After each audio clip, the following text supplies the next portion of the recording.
94 ವರ್ಷಗಳ ಜೀವನ.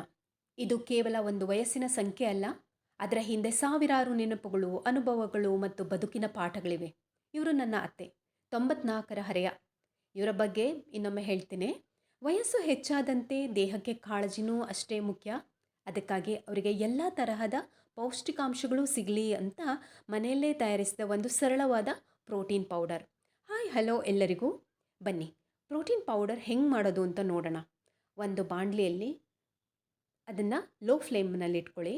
ಅದಕ್ಕೆ 1/4 ಕಪ್ ಆಗೋಷ್ಟು ಬಾದಾಮಿ, 1/4 ಕಪ್ ಆಗೋಷ್ಟು ಗೋಡಂಬಿ ಹಾಕಿ ಸಣ್ಣ ಉರಿಯಲ್ಲಿ ಒಂದು 3 ನಿಮಿಷ ಕೈಯಾಡಿಸ್ತಾನೇ ಇರಿ. ಅದಕ್ಕೇ 1/4 ಕಪ್ ಆಗೋಷ್ಟು ಪುಟಾಣಿ ಹಾಕಿ, 2 ಟೇಬಲ್ ಸ್ಪೂನ್ ಪಂಪ್ಕಿನ್ ಸೀಡ್ ಮತ್ತು 2 ಟೇಬಲ್ ಸ್ಪೂನ್ ಸನ್ಫ್ಲವರ್ ಸೀಡ್ಸ್, ಜೊತೆಗೆ 2 ಟೇಬಲ್ ಸ್ಪೂನ್ ಬಿಳಿ ಎಳ್ಳು ಕೂಡ. ನಂತರ ಅರ್ಧ ಕಪ್ ಆಗೋಷ್ಟು ರಾಗಿ ಹಾಕಿ ಚೆನ್ನಾಗಿ ಘಮ ಬರೋವರೆಗೆ ಕೈಯಾಡಿಸ್ತಾ ಇರಿ.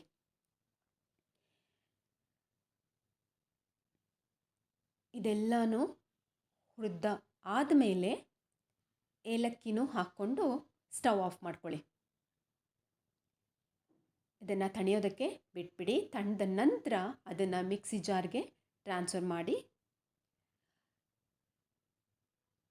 ಇನ್ನೇನು ಪೌಡರ್ ಮಾಡ್ತೀವಿ ಅನ್ನೋವಾಗ ಅದ್ರ ಜೊತೆಗೇ ಅರ್ಧ ಕಪ್ ಆಗೋಷ್ಟು ಕಲ್ಸಕ್ಕರೆ ಎಲ್ಲನೂ ಒಟ್ಟಿಗೆ ನುಣ್ಣಗೆ ಪುಡಿ ಮಾಡ್ಕೊಳ್ಳಿ.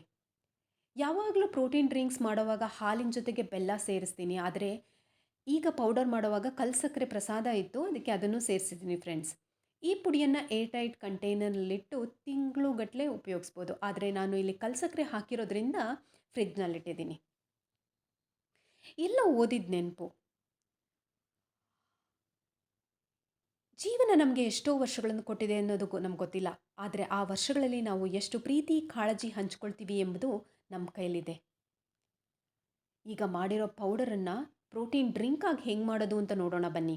1 ಲೋಟ ಹಾಲನ್ನು ಲೋ ಫ್ಲೇಮ್ನಲ್ಲಿಟ್ಟು, ಹಾಲು ತಣ್ಣಗಾಗಿರುವಾಗಲೇ ಅದಕ್ಕೆ 1 ಟೇಬಲ್ ಸ್ಪೂನ್ ಆಗೋಷ್ಟು ಪ್ರೋಟೀನ್ ಪೌಡರ್ ಹಾಕಿ ಮಿಕ್ಸ್ ಮಾಡಿ. ಬೆಲ್ಲ ಹಾಕೋದಾದರೆ ಈ ಟೈಮ್ನಲ್ಲೇ ಹಾಕಿ ಚೆನ್ನಾಗಿ ಗಂಟುಗಳು ಇಲ್ಲದಂತೆ ಮಿಕ್ಸ್ ಮಾಡ್ಕೊಳ್ಳಿ.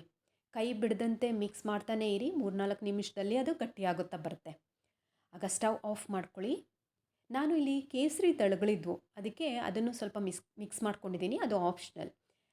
ಹೀಗೆ ತಯಾರಿಸಿದ ಹಾಲಿನಲ್ಲಿ ಎಲ್ಲ ಥರದ ಪೌಷ್ಟಿಕಾಂಶಗಳು ತುಂಬಿದೆ. Thank you.